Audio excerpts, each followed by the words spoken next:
Om Swastiastu. Pemirsa Mahardika Channel yang berbahagia, dimanapun berada, pada hari ini telah hadir di studio Bapak Dr. Imade Arya Segiri MPD. Beliau adalah seorang dosen di Sekolah Tinggi Agama Hindu Negeri Empu Puteran Singaraja. Keahlian beliau adalah terkait dengan metafisika. Oleh karena itu, pada hari ini kita akan berbincang-bincang tentang seputar santet dalam pandangan kebudayaan Nusantara. Nah, sebelum kita akan berbincang-bincang tentang santet, saya akan menyapa terlebih dahulu Bapak Dr. Imade Arya Segiri. Om Swastiastu, Pak De. Om Swastiastu, Di. Gimana kabar? Astongkare. Sehat.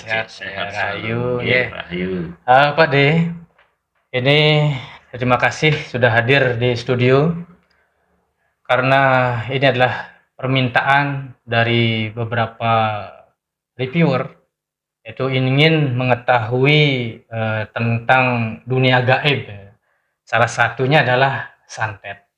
Nah, karena santet ini ya cukup membuat ketakutan, ya, mendengar kata santet pun sudah mulai takut.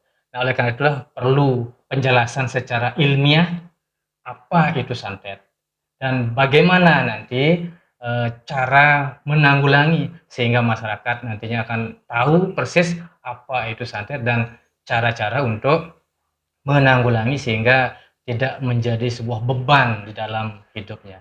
Nah, gitu kira-kira Pak De. Terima kasih Adi, terima kasih kepercayaannya untuk membahas tentang santet dalam perspektif ilmu kebudayaan Nusantara. Kalau kita lihat bahwa santet itu merupakan upaya seseorang, sekali lagi, santet itu adalah upaya seseorang untuk mencelakai orang lain dengan mengirimkan sesuatu ilmu yang menyebabkan orang itu sakit atau menyebabkan orang itu meninggal. Karena apa? Karena santet biasanya itu didasari oleh rasa dendam. Sekali lagi, kalau tidak ada unsur dendam, menurut ilmu etnopedagogi, pendidikan yang berbasis budaya, termasuk metafisika di dalamnya itu adalah santet itu tidak akan berfungsi apabila unsur dasarnya dendam. Kalau tidak ada unsur dendam, tidak bisa. Berarti di sini harus ada dendam, ya? Iya. Namun misalnya seorang saya contoh, saya dendam pada seorang, tapi saya tidak punya ilmu. Apakah bisa orang lain yang tentunya kan tidak ada masalah dengan orang tersebut bisa menyantet, Pak? Iya. Begini, teknik pengiriman santet itu dilakukan oleh seseorang, bantuan ke orang yang sudah memiliki kewaskitaan yang tinggi, atau orang yang pemerhati santet, atau dia sendiri yang melakukan atas petunjuk dari orang yang memiliki kemampuan kewaskitaan di bidang santet itu.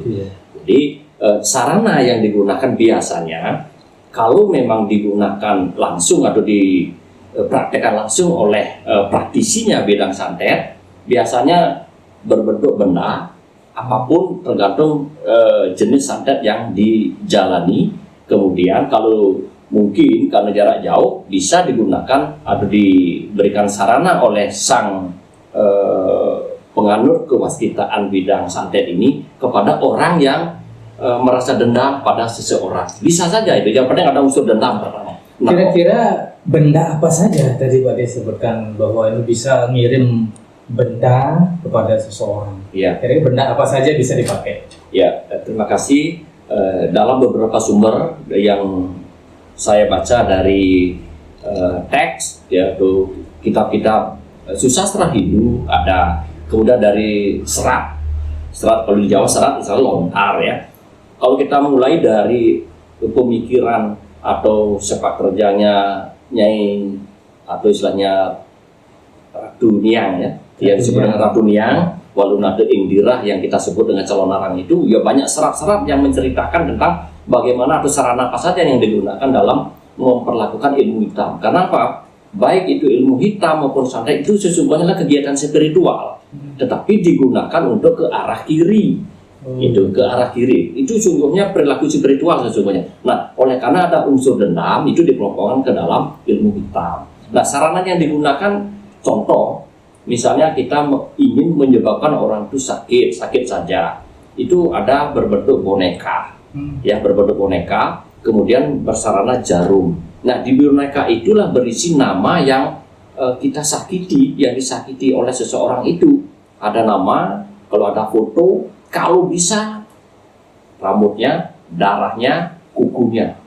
Tetapi kalau tidak unsur itu cukup foto dan nama saja. Tetapi itu tergantung kekuatan yang dimiliki oleh orang yang membantu untuk menyantet. Itu misalnya boneka atau jarum. Bahkan ada foto. Nah, kalau di foto itu dikerjain oleh orang yang nyantet, dukunnya ini, maka lebih, kalau menurut saya itu lebih mantap, maksimal dibandingkan dengan kita yang melakukan. Karena kita yang berbuat itu jam 00 tidak kuat untuk menggantar, tapi sang dukun itu karena bisa. Seperti tadi disebutkan juga bahwasanya ada tokoh di Bali, Ratu Niang. Nah, ini kira-kira berarti santet itu sama dengan leak nggak kira-kira? Karena di Bali kan terkenal leaknya. Kalau di Jawa ya kita kenal dengan santet tadi. Kira-kira apakah sama atau berbeda? Kalau liak itu kan, liak itu istilahnya ilmu tentang dame weci, ilmu hitam. Kemudian kalau ilmu hitam itu dikelompokkan ada liak, ada pengiwu, penengan. Tetapi kalau santet itu biasanya ilmu hitam aliran Nusantara di Jawa. Biasanya tradisi Jawa yang melakukan. Tapi kalau di Bali ya ilmu hitam berbentuk liak, pengiwu, penengan, pengasih, pengasren. Nah, itu hampir mirip karena lontar atau sumber yang dipakai itu berbeda. Kalau di Jawa namanya santet, jenis-jenisnya banyak sekali kalau di Jawa. Misalnya ada ilmu pengasihan. Kalau ilmu pengasihan kalau di Bali itu pengasren namanya. Pengasren. Kalau di Jawa pengasihan. Jadi bagaimana orang itu biar kasih sayang walaupun sesalah apapun dilakukan. Kalau orang sudah kena ilmu pengasihan, dia akan tunduk kepadanya. Yang kedua ada ilmu pelet. Nah, ilmu pelet, nama saja ilmu pelet ini digunakan dalam bercinta. Ada orang Bali atau orang Nusantara mengatakan cinta ditolak pasti dukun bergerak. Inilah diberikan ilmu peletnya itu.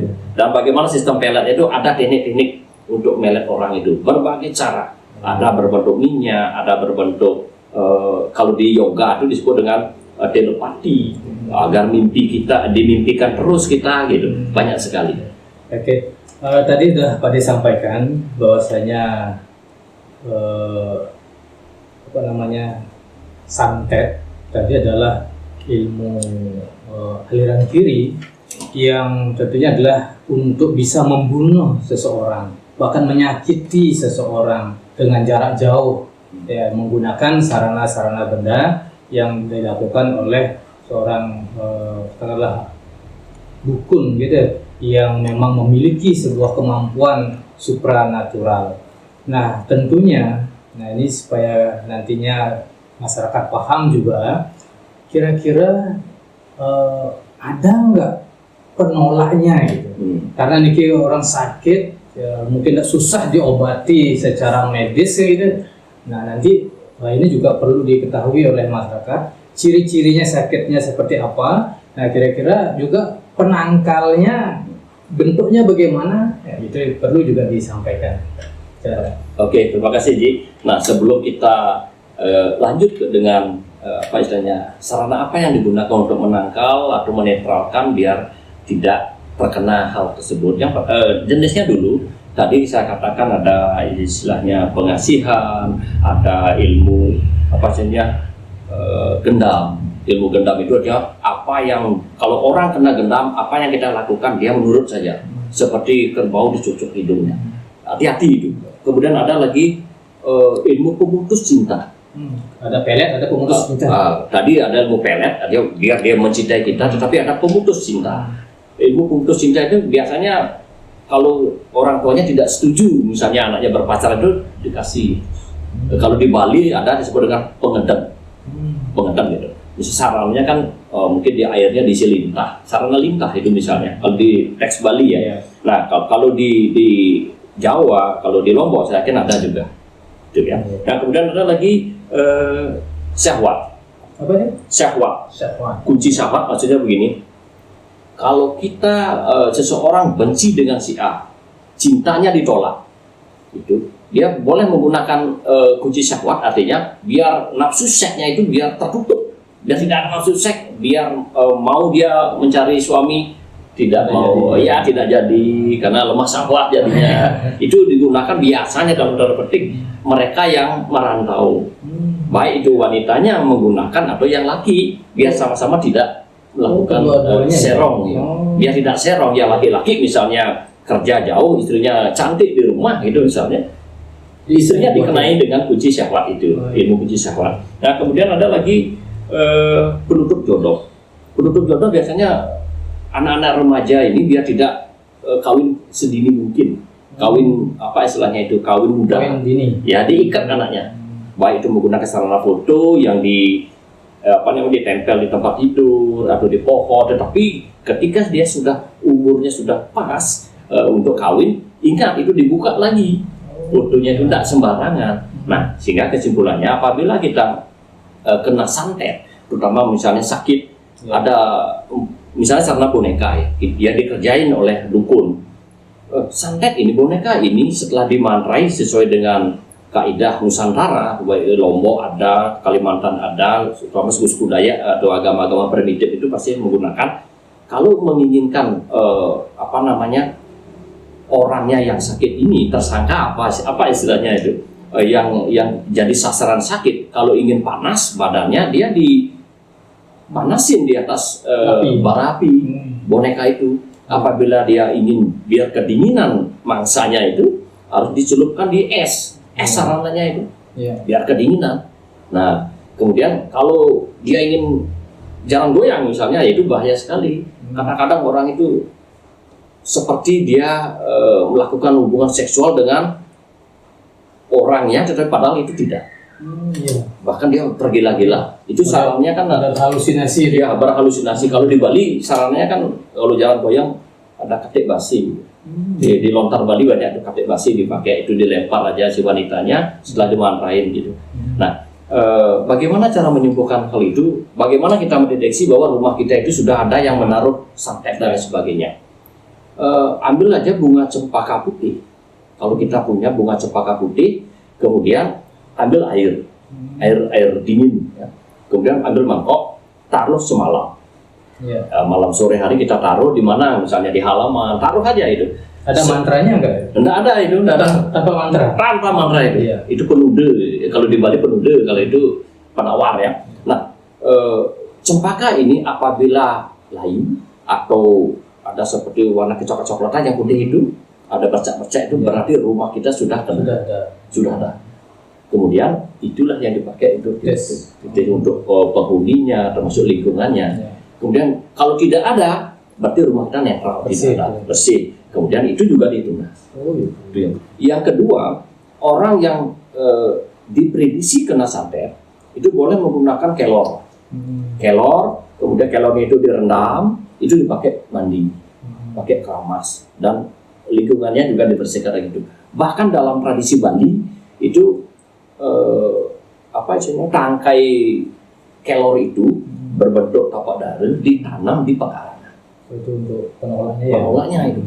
Itu makanya kesimpulannya, kalau kita ingin terbebas dari upaya santet, hindari rasa dendam. Hindari seperti kata kunci ya. Pemirsa Mahardika Channel yang berbahagia, demikian tadi bincang-bincang kita terkait dengan santet dalam kebudayaan Nusantara. Bahwasanya santet itu tadi sudah disampaikan akan bisa terjadi apabila ada unsur dendam. Nah, ini jadi dendam. Oleh karena itu hindari sekali untuk jangan sampai membuat orang marah. Karena dengan marah mungkin bisa saja melampiaskan dengan cara tadi santet. Namun ya tentunya ada juga penolaknya. Ya, penolaknya dan ciri-ciri tadi sudah disampaikan, menggunakan bunga cempaka untuk mendeteksi apakah pekarangan ataupun diri kita sudah kena kemudian ada juga beberapa sarana yang dipakai seperti carang kelor dan sebagainya. Tentunya juga harus mohonkan kepada Tuhan tentunya, karena beliaulah penguasa ya, yang terakhir semua itu akan kembali kepada beliau. Nah, kira-kira demikian pemirsa yang bincang-bincang kita pada hari ini. Untuk mendukung keberlangsungan channel ini, kami mengharapkan para pemirsa untuk bisa men-subscribe, kemudian like, share, dan komen. Demikian, mari kita akhiri bincang-bincang ini dengan para Santi. Om Santi Santi Santi Om.